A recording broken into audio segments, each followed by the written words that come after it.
ॐ जननीं शारदां देवीं रामकृष्णं जगद्गुरुं पादपद्मे तयोश्रित्वा प्रणमामि मुहुर्मुहुः।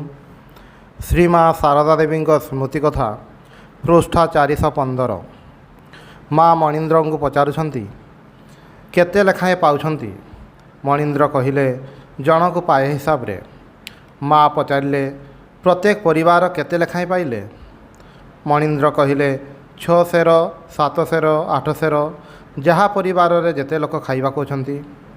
माँ पुणी पचारे केते लोक पाइले।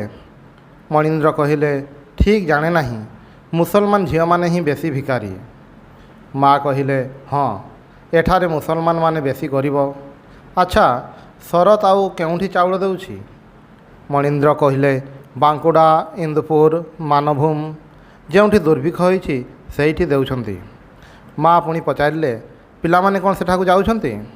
शांतानंद महाराज कहिले मठरू जाउछंती। मणीन्द्र कहिले इंदुपुर जेउठी की सातुर जीवा कथा होइथिला। माँ कहिले सातुर भौणीर सियटे विवाह होइछि। मणीन्द्र कहिले हाँ माँ, सातु बाहाघर को न जिबारु तार बाप माँ। माँ कहिले हाँ, बड़ दुखित होइछंती। ता हेबा स्वाभाविक, किंतु साधु सन्यासी लोक बाहाघर को किपरि जीव, अन्य समय रे जाइपारे। प्रभाकर पुअटी भल हेले हुए, पुत्र हेबा एक पाप। से अर्थात ठाकुरे कहूथिले संसार सबु भेड़िकी बाजी तो निश्चय, तेबे मने रहे नहीं, एहा ही दुख। आषाढ़ मासर 16 दिन उपरड़ी मणीन्द्र प्रभाकर श्याम बजारर प्रबोध बाबू प्रभृति माँ को दर्शन करने को जाइछंती। प्रणाम करिया मात्रे माँ प्रभाकर को पचारे पुओ भल अछि तो, देह खराब होइतिला। प्रभाकर कहिले भल अछि। माँ पुणी पचारे तुमे माने केते समय हेला आसीछ, भात खाइछ। प्रभाकर कहिले हाँ खाइछु। मणीन्द्र प्रबोध बाबू निवेदिता स्कूल रे झील मान को नाम लेखाइबा को इच्छुक।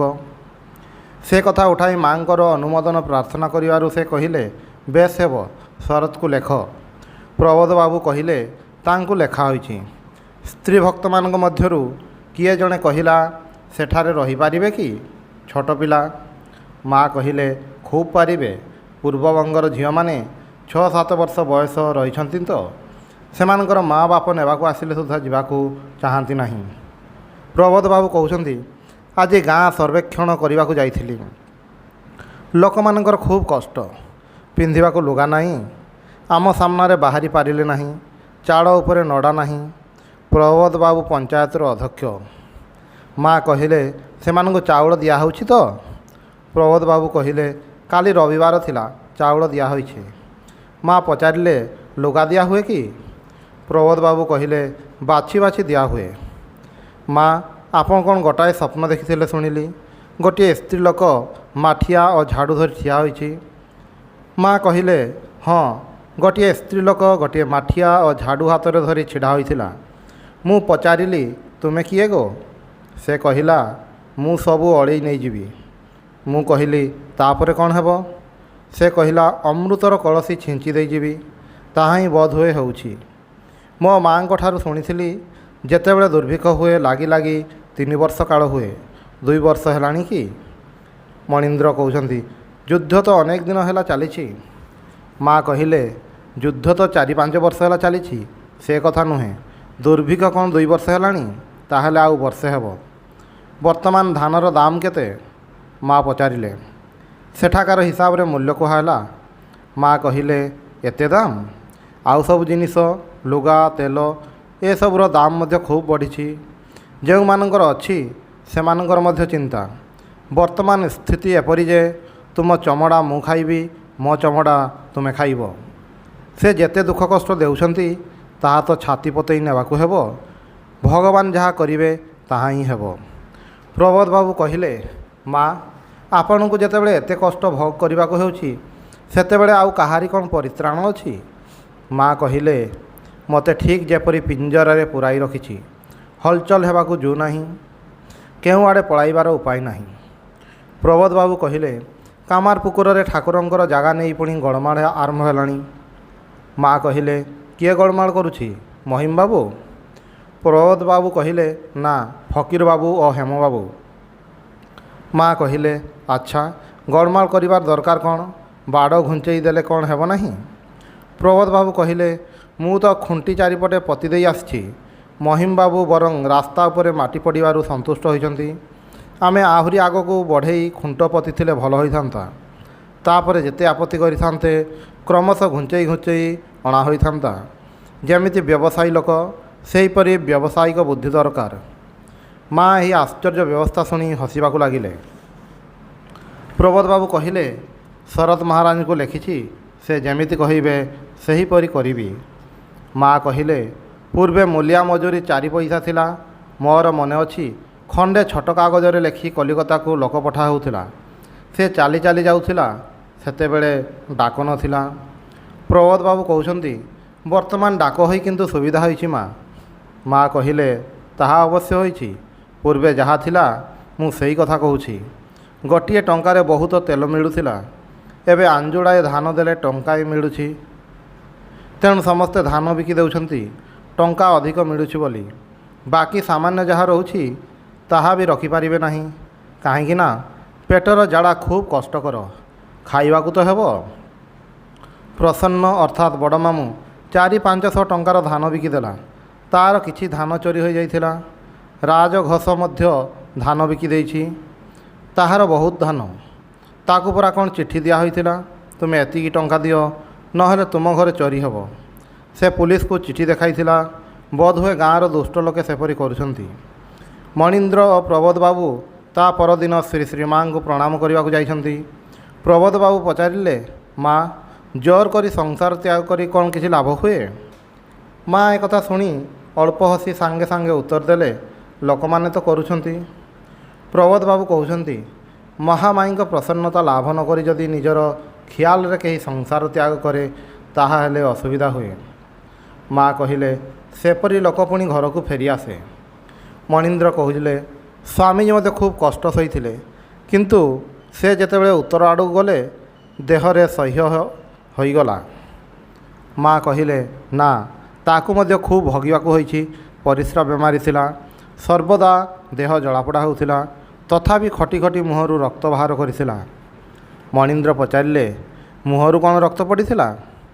ମା କହିଲେ, ମୁହଁରୁ ରକ୍ତ ପଡ଼ି ନାହିଁ, ତେବେ ଏତେ ପରିଶ୍ରମ କରିଥିଲା ଯେ ମୁହଁରୁ ରକ୍ତ ପଡ଼ିବା ସମାନ। ପ୍ରବୋଧ ବାବୁ କହୁଛନ୍ତି, ଶୁଣିଛି ଦାର୍ଜିଲିଂରେ ସ୍ୱାମୀଜୀ ହରି ମହାରାଜଙ୍କୁ କୁଣ୍ଢାଇ ଧରି କାନ୍ଦିଥିଲେ। ଭାଇ, ତୁମେମାନେ କ'ଣ କେବଳ ତପସ୍ୟା ନେଇ ରହିବ, ମୁଁ ଏକା ପ୍ରାଣପାତ କରିବି? ମା କହିଲେ, ହଁ ବାବା, ସେ ଅର୍ଥାତ୍ ସ୍ୱାମୀଜୀ ନିଜ ଦେହର ରକ୍ତ ପର ପାଇଁ ଦେଇଥିଲା। ନରେନ ହିଁ ତ ବିଲାତରୁ ଫେରିଆସି ଏହିସବୁ କଲା। ତେଣୁ ପିଲାମାନଙ୍କର ମୁଣ୍ଡ ଗୁଞ୍ଜିବାର ଟିକିଏ ଜାଗା ହେଲା।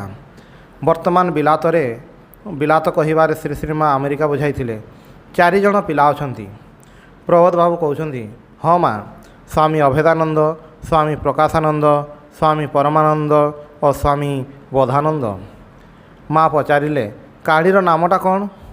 ମଣୀନ୍ଦ୍ର କହିଲେ, ସ୍ୱାମୀ ଅଭେଦାନନ୍ଦ।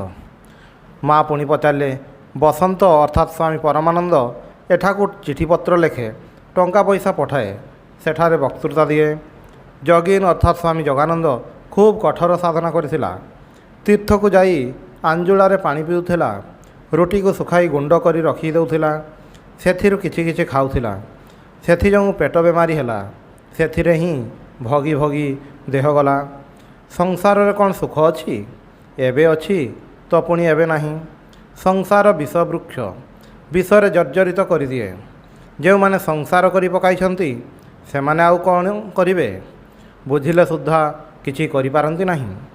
ଭକ୍ତମାନେ ପ୍ରଣାମ କରି ମଠକୁ ଅର୍ଥାତ୍ ପାଲପଡ଼ା ମଠକୁ ଫେରିଗଲେ।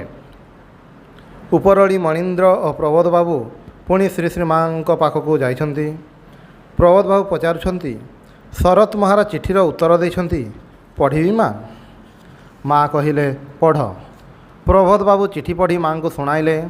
ଅନ୍ୟାନ୍ୟ କଥା ମଧ୍ୟରେ ଏହା ଲେଖା ହୋଇଥିଲା, ମୋର ସମ୍ମତି ହେଲେ କ'ଣ ହେବ, ବୀଣାକୁ ଅର୍ଥାତ୍ ପ୍ରବୋଧ ବାବୁଙ୍କର ଝିଅ ଏଠାରେ ନିବେଦିତା ସ୍କୁଲରେ ରଖିବା ବିଷୟରେ ଠାକୁରଙ୍କ ଇଚ୍ଛା ଅନ୍ୟ ପ୍ରକାରର।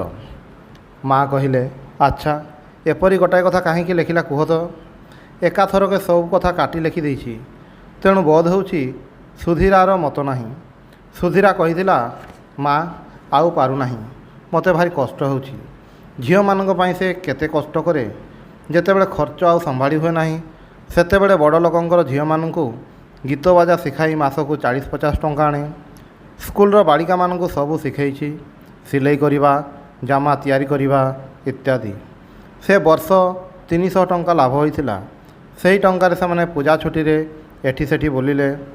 ସୁଧୀରା ଦେବବ୍ରତର ଅର୍ଥାତ୍ ସ୍ୱାମୀ ପ୍ରଜ୍ଞାନନ୍ଦର ଭଉଣୀ। ତେଣୁ ଦେବବ୍ରତ ନିଜେ ଷ୍ଟେସନରେ ଆଢ଼ୁଆଳରେ ରହି ଭଉଣୀକୁ ଟିକଟ କାଟିବା, ଏକା ଏକା ଗାଡ଼ିରେ ଯିବା ଏସବୁ ଶିଖାଉଥିଲା। ମାଡ୍ରାସର 2ଟି ଝିଅ 20-22 ବର୍ଷ ବୟସ, ବିବାହ ହୋଇନାହିଁ, ନିବେଦିତା ସ୍କୁଲରେ ଅଛନ୍ତି। ଆହା, ସେମାନେ ସବୁ କେତେ ସୁନ୍ଦର କାମଦାମ ଶିଖିଛନ୍ତି। ଆଉ ଆମମାନଙ୍କର ଏଠାକାର ପଡ଼ା ଗାଁରେ ଲୋକଗୁଡ଼ାକ 8 ବର୍ଷ ବୟସ ନ ହେଉଣୁ କହନ୍ତି, ପରଗତ୍ର କରିଦିଅ, ପରଗତ୍ର କରିଦିଅ। ଆହା, ରାଧୁର ଯଦି ବିବାହ ନ ହୋଇଥାନ୍ତା ତାହେଲେ କ'ଣ ଏତେ ଦୁଃଖ ଦୁର୍ଦ୍ଦଶା ହୋଇଥାନ୍ତା? ଓଂ ନିରଞ୍ଜନମ ନିତ୍ୟମନନ୍ତ ରୂପମ୍ ଭକ୍ତାନୁକମ୍ପାଧିତ ବିଗ୍ରହଂ ବୈ ଈଶାବତାରಂ ପରମେଶମିଢ୍ୟଂ ତଂ ରାମକୃଷ୍ଣଂ ଶିରସା ନମାମି।